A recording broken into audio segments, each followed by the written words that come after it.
Okay, so it's June 2020, and we're about, halfway through the year of 2020. So I kind of figured I would do a little video on my most carried knives for the first half of 2020. Now, of course, 2020 has been a interesting year so far. So I've been spending a lot of it in the house and not really doing a whole lot. Occasionally I'll go hiking. Of course, I'm an essential worker because I work at a grocery store, so I still go to work. But other than hiking and going to work, I don't really do a whole lot. But these are my three most carried knives so far of 2020. Um, I picked one modern folder, and then I was going to pick one traditional slip joint, but these two were pretty much tied on the amount of times that I've carried them. So I just figured I would, put both of them in here. So starting off with the modern folder that I've carried the most, that's obviously the Spyderco Para 3. This is probably one of the best EDC knives you can get. It's so good, and it's like $150 pretty much. This one is a special model with brown handle scales, kind of like a Magpul Flat Dark Earth maybe, or maybe like a Coyote Brown, but I don't think they're quite that dark. I think it's more like a Flat Dark Earth, and a black DLC coated blade that is S35VN. I've had no issues with the S35VN. I don't really understand blade steel that much, but I haven't really, had to sharpen it very many times at all. I think maybe since I got it in like February, I've sharpened it, well, touched it up on my ceramic sticks maybe twice, and I did strop it once. But other than that, I haven't really done a whole lot with it. It doesn't really need sharpened all that much. And of course, me sharpening it was probably kind of unnecessary. I just get really OCD about my edges once they can't like shave hair off my arm anymore. I want to sharpen them. So yeah, this is probably going to remain one of my most carried knives because it's just so good. And of course, you can Spidey flick it like that, which is one of the reasons why I love the Paramilitary 2 and the Para 3 so much. Para 3 gets the edge over the Paramilitary 2, but just because it feels better in hand, and I don't understand why. It just does. Um, so yeah, that's my most carried knife this year by a lot. I've carried this like twice as many times as I've carried these other two knives, if not three times the amount of times I've carried these other two knives. I carried this for almost like a whole month. Like that's how long I've carried this knife. It's just so good. And I just have the standard Spyderco pocket clip on there. I know most people, the first thing they do swap out that pocket clip for a deep carry pocket clip. I don't really care for deep carry pocket clips. I like to be able to grab my knife out of my pocket, which is a lot harder to do when you have a deep carry clip. So anyway, I've spent like almost 4 minutes talking about the Para 3. Yeah, great knife. Most carried knife this year. Okay, I think the second most carried knife, technically by like one day, is this Case saw cut. The saw cut's not.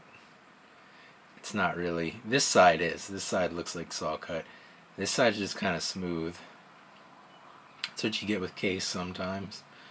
My blue Caribbean Barlow looks so much better in terms of saw cut, but this side's just kind of smooth. But that's okay. This knife does look pretty good, and I find myself carrying it quite a bit.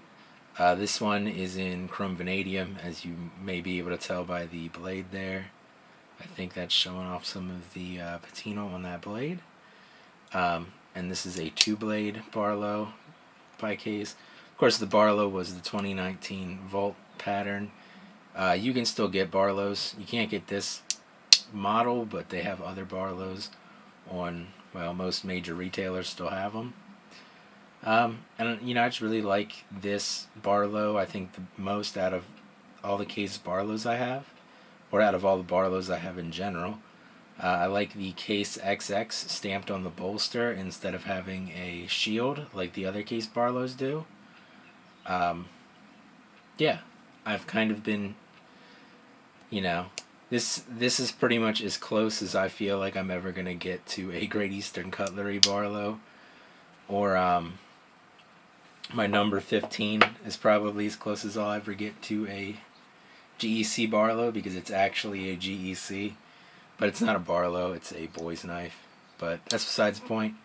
Not talking about that today.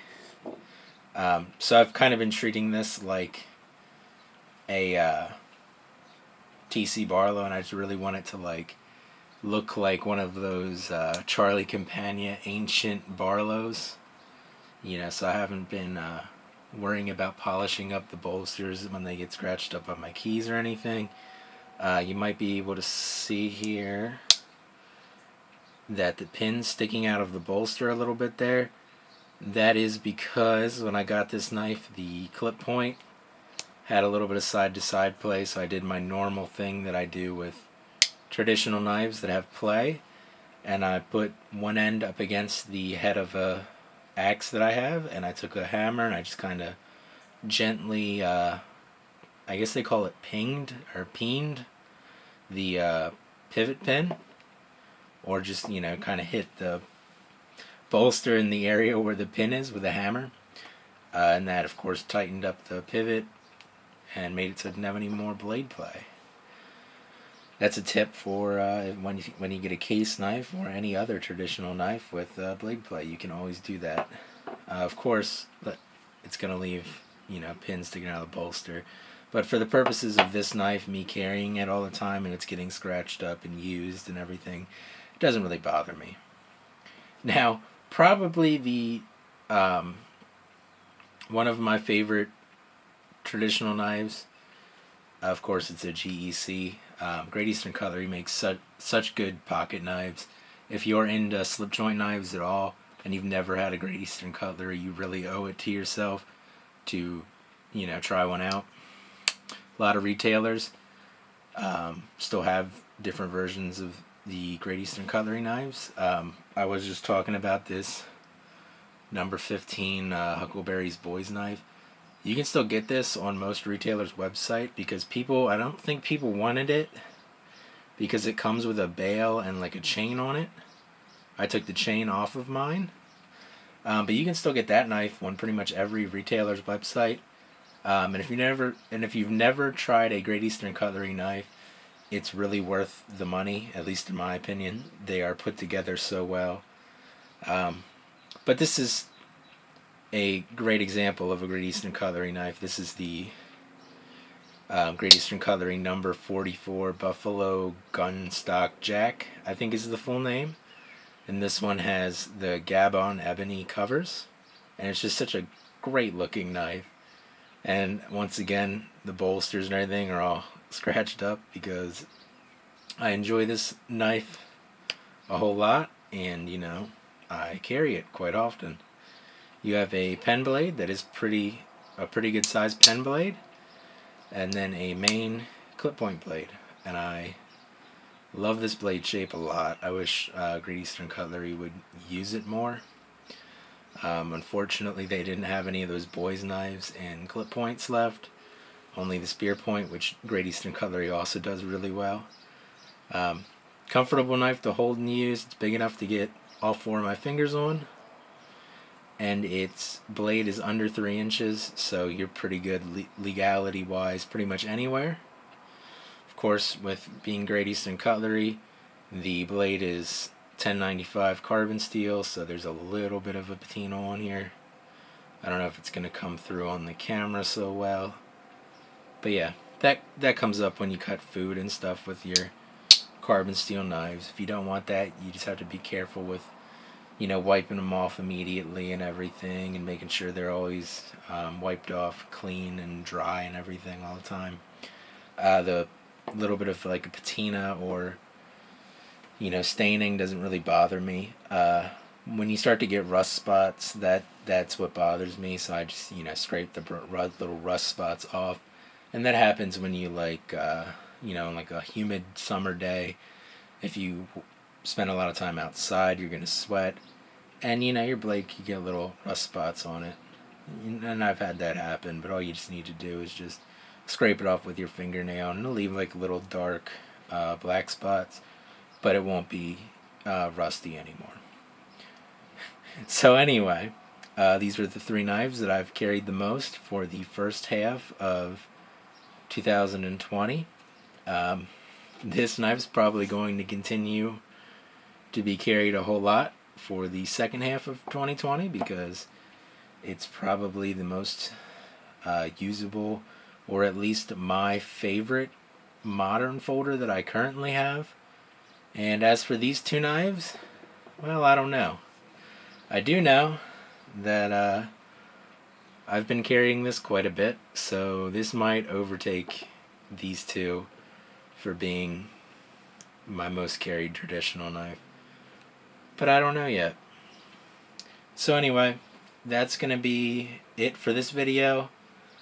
I'll see you guys next time. I hope you have a good day.